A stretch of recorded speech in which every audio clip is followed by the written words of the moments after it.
Hi, so welcome to Slam 69 TV. For our next interview, we've got Pat here from Identiti Bikes.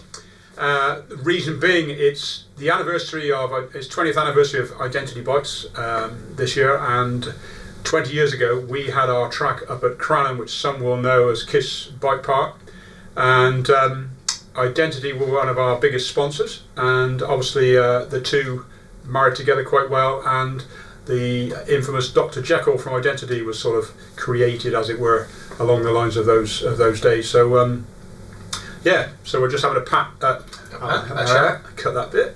Yeah, it's fine. It's fine. I can cut that. Can you cut that? Can you? Yeah. So Pat, tell us a bit about Identiti Bikes. Well, yeah. So I'm Pat Campbell-Jenner. I'm the brand manager for Identiti, and I look after pretty much everything you see from us.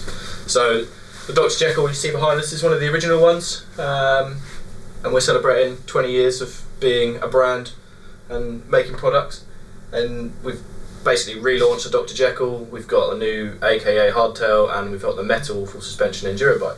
We partnered with Graham a long time ago with his track, as he's just mentioned, and it's a perfect time to come back together and revisit the brand and take it forward. Going into Identiti a bit more, what's new? What can we expect? So this year, well, end of last year, we just launched the new Dr. Jekyll, which is now available, and the new AKA Trail hardtail. So a 140 27.5 or 120 29 hardtail in the same frame as well, I must mention. Nice little feature we put into it. But we're all about usability and bikes that ride, those bikes we want to ride.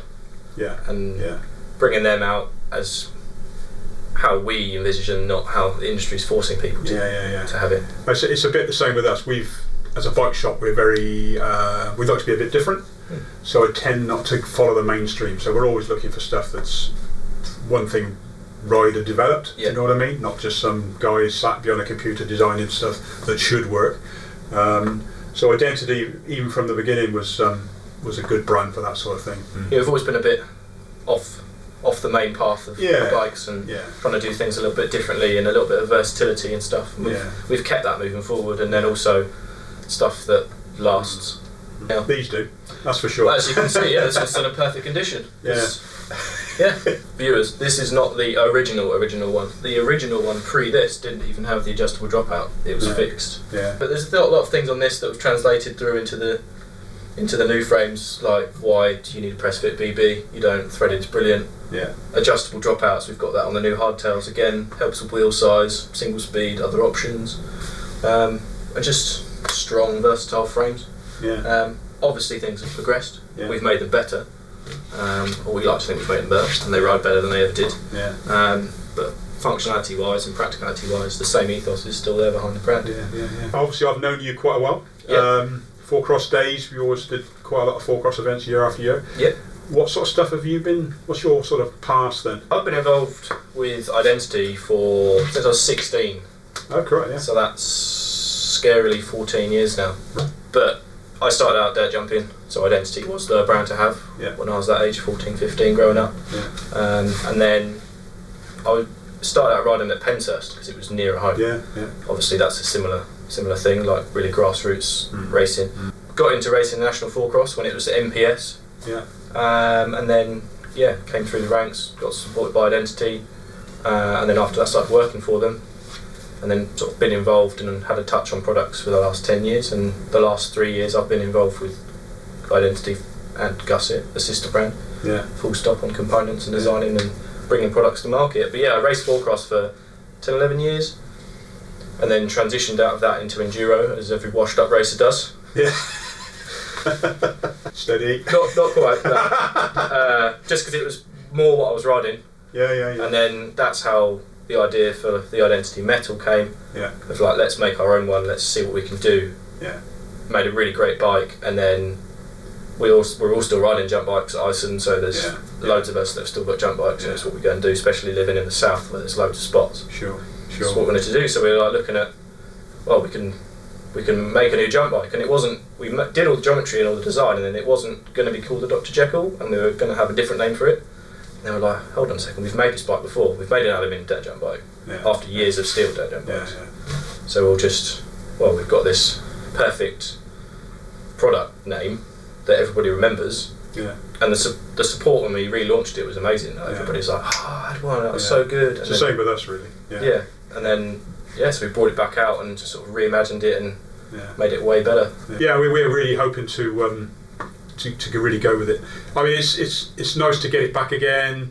It fits in with everything we do at our shop, Slam 69. So it's seems a natural evolution to take it back and it's sort of like both the brand and you have gone off in these different directions and then have come back again. And it's a perfect fit for the shop.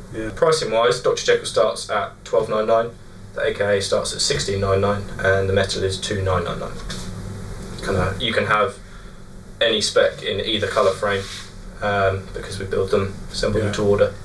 So it just gives you a little bit of customisation. You can make them yours. And that's also good as a dealer. We can, I guess, it works both ways. You don't have to carry, or you don't end up with loads of stock of the wrong builder bike. Correct. You build them when you need them, sort of thing. Well, it's worth saying as well. All the specs are rider. Like, as a rider, I do all the specs as well, and I pick the parts that I feel will be best for that kind of rider. So the metal, all the specs have 4-pot brakes because it's that kind of bike. You're going to go fast. You want powerful brakes. And they all come with 150mm dropper posts, other than Jekyll that doesn't need it. So you're enjoying your time at Identiti then, mate? I am. It's really, really good fun. Really good fun. Like, basically building a brand again, rebuilding it, even though it's sort of taken a bit of a hiatus, but bringing it back. As it's part of Ison Distribution, which is the parent company, we distribute a lot of brands, as you know. Do with us on a lot of things. Identiti is one of our own brands. Gusset, Halo are on the mountain bike side, and we're just growing them, and they're doing really, really well with the sort of new injection of development on product. So how do you see it all progressing in the future? Simplification. I'm all for that one. And I think annoyingly choice. Everybody wants something different. We all want different things from bikes and want our own little stamp on something to make it ours. I think that's a tricky one to manage as a manufacturer, to make sure that you get it right all the time. But I think we do a good job of what we offer for customers, and the customers I know with our bikes are loving them, and it's good to see them out there, especially. This is the AKA. This is the lovely red, my favourite. It's also available in a nice glossed blue. This is the RC spec, so the middle spec. So on this and this is 29 as well. So you can have either spec in 27.5 or 29. 29 comes with a 120mm fork, and the 27.5 comes with a 140mm fork. That keeps the geometry the same. This is the adjustable dropout system, which we use on this bike, which allows for the 29 and 27.5 as well as single speed use, which we felt was important for this kind of bike, because people that buy a frame, throw in old bits at it, winter hack bike, it gives them an option to just build anything they want really with it.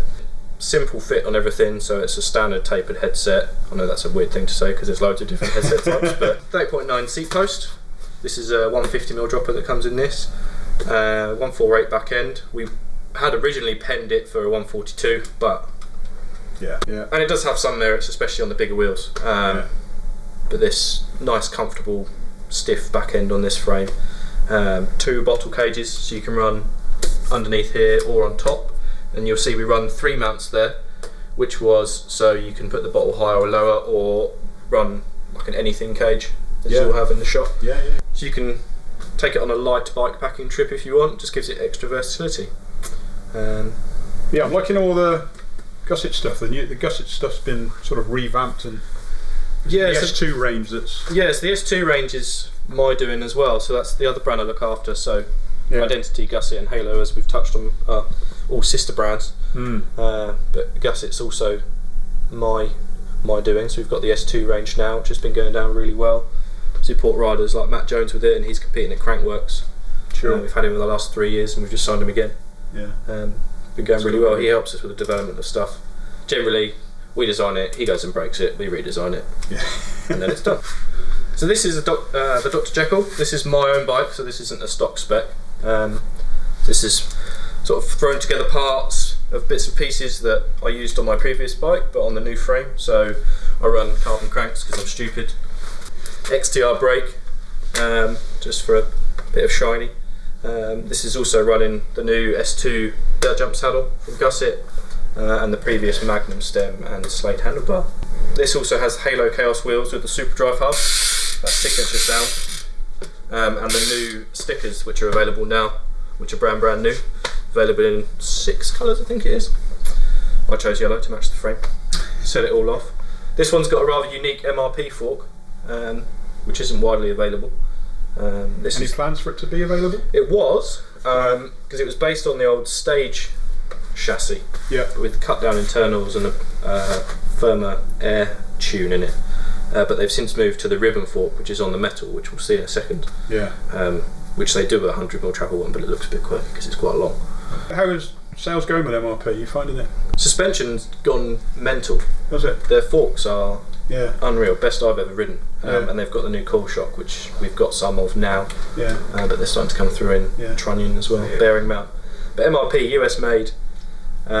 It's the old White Industries, I guess, isn't it? White Brothers. White Brothers. Yeah, which is a touchy name to have in today's world, but no, it's all it's all MRP now. So the same company that has made chain guides for almost as long as we've made bikes, 20 years ish, I think. They invest all the time and development in the suspension. They've got a full range of chain guides to complement, which we spec on the bikes. Sure. Because narrow wide is not infallible. No. So we make sure that basically, again, if we could leave chain guides off the bike and save a little bit of money, but it's a performance upgrade in our eyes. Obviously, not much use on a Dr. Jekyll when you've got a single speed and you can pull the chain back, which is the prime reason for this this dropout system, which we actually had designed for about 2 years before we even put pen to paper on the frame. So that dropouts we've had in the pocket, waiting for something for it to go on for a long time. Yeah, this is the metal 160mm travel front and rear. This is my own bike as well, so it's slightly different spec to the one you can get, but it's loosely based off of the RCX spec, so the top end spec. So on that you get reverb, you get XO1 Eagle. Mine's been well used now, as you can probably see. You get Vortex wheels, Halo Vortex wheels on the RCX as well. You get, on the standard spec, you'll get a Renthal carbon bar and Apex stem. I choose to run the gusset ones, because it's what I look after. So this has got Tram Guide RSCs, but the standard spec now comes with Kodars, so brand new Kodar brakes. Again, MRP ribbon fork, super deluxe shock. There's not a lot this bike will not take in its stride. Often bike skill is better than rider skill, as I always find out that ambition outweighs talent. And when it comes down to bearings and stuff like this, what can you tell us? So yeah, basically standard suspension on the back end. It's based off of a Horselink platform, but we don't promote any silly acronyms for it. It just works. It's tried and tested. But these pivots all use the same bearings. So there's 8 of the same bearing, which makes it super easy for maintenance. I built this bike up a while ago, and I'm still on the same set of bearings, and that's about 18 months now. I'm on the same set of bearings, and I don't look after my bike. I call myself a real world tester, so I jet wash it. Yeah. Don't jet wash your bike, please. That's not a warranty. Speaking of which, all of our frames come with a 5-year warranty, which excludes paint because that's cosmetic, and we also offer a 2-year on the metal on the bearings. So if your bearings wear out inside 2 years, you'll get a free replacement, which I don't think they will. So I'd just like to thank Pat for coming to see us today. Expect to see the bikes on our website. You should see the links below. We'll have some ride videos as well coming up soon once we get out on the bikes. Put your comments in of which frame is your favourite down here. Yeah. Yeah. Winner gets nothing. We have some 20 years pint glasses. The best comment gets a 20 years pint glass. There you go. Nice one.